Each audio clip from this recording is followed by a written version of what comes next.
Hi everybody, it's Miss Amy and I'm here to bring the last and final chapter of Roald Dahl's James and the Giant Peach to you. Now remember, boys and girls, Miss Amy does not own the rights to this book. I just own the book and I'm glad I get to bring it to you. So this is the last chapter. It's short. And Miss Amy's going to try not to get all emotional and mushy again like she did yesterday. I said yesterday's was going to be a quick video. And then I went all moral of the story and crying with y'all. I'm so sorry. Not really, though.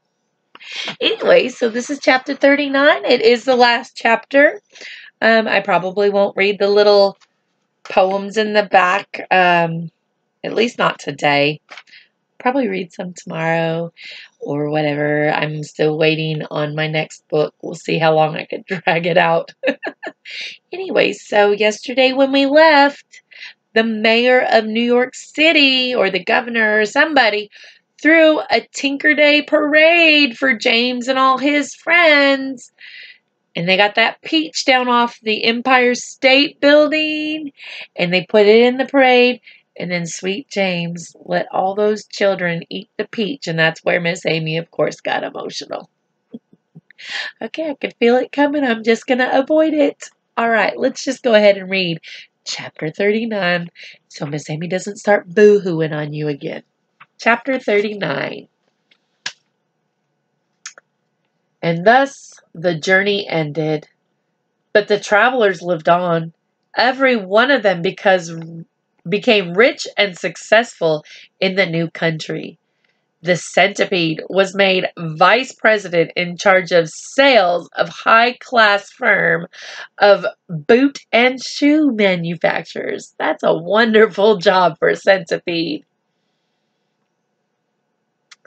The earthworm, with his lovely pink skin, was employed by a company that made women's face creams to speak commercials on television. Okay.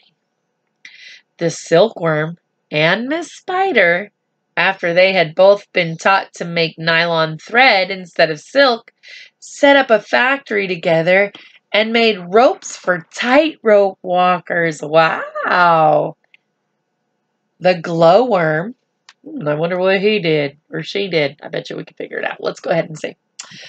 The glowworm became the light inside the torch on the Statue of Liberty and thus saved a grateful city from having to pay a huge electricity bill every year.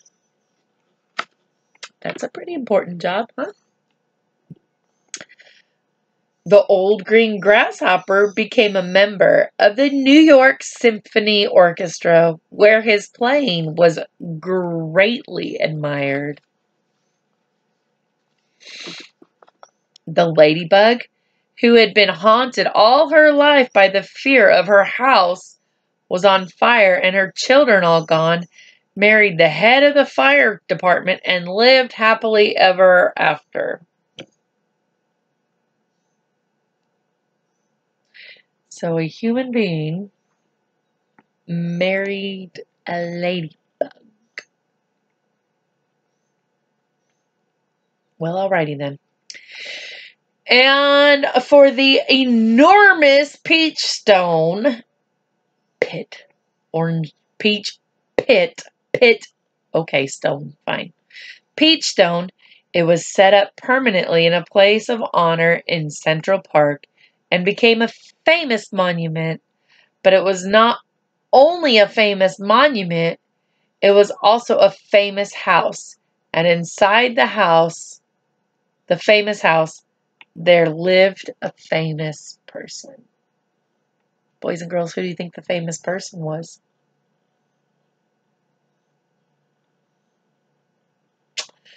James Henry Trotter himself. And all you had to do any day of the week was go and knock upon the door, and the door would always be open to you, and you would always be asked to come inside and see the famous room where James had first met his friends. And sometimes, if you were lucky, I am getting emotional again. Oh my goodness. It just makes me emotional. James had no friends, boys and girls. And then he got into this peach and now he has friends. And it's making me emotional. I'm sorry. I won't make it all long and drawn out emotional. But any day that you've knocked on the door, a little boy who had no friends at one time would open the door and be your friend. And that just makes my heart warm.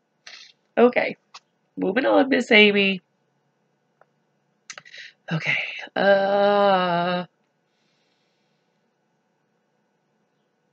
and sometimes if you were very lucky, you would find the old green grasshopper in there as well, resting peacefully in a chair before the fire. Or perhaps it would be the ladybug who had dropped in for a cup of tea and a gossip. Oh, gossip's not good, boys and girls, no gossiping. Or the centipede to show off a new batch of particularly elegant boots that he had just acquired. Every day of the week, hundreds and hundreds of children from far and near came pouring into the city to see the marvelous peach stone in the park. And that just makes my heart happy because all James ever wanted was some friends. Now he gets visited by new friends every day of the week. Oh, blubbering Miss Amy. So sorry. All right, so every day of the week, hundreds and hundreds of children from far and near came pouring into the city to see the marvelous peach stone in the park. And James Henry Trotter, who once, if you remember, had been this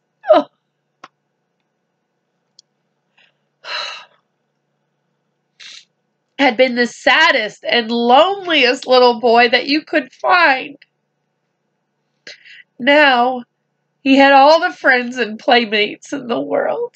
See, I tried not to get all mushy-gushy, and here I am. So sorry.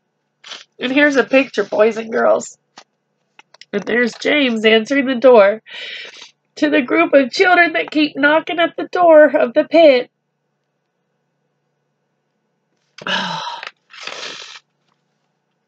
And because so many of them were always begging him to tell again the story of his adventures of on the beach, he thought it would be nice if one day he sat down and wrote a book. So he did. And that is what you have just finished reading. And there's James holding the book, James and the Giant Peach. Now we all know that the writer was Roald Dahl, but this said that James wrote the book. And that's how it ends the book, boys and girls, of James writing a book for us to enjoy. The end. Now tomorrow I might do some of the poems in there. I don't know. But boys and girls, I've enjoyed reading yet another chapter book with you.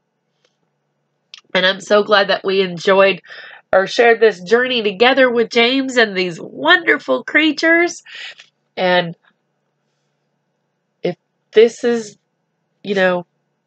your bedtime, and if you're listening or watching this, our last day of Roald Dahl, James and the Giant Peach, just know Miss Amy will have a new book soon to read, a new chapter book.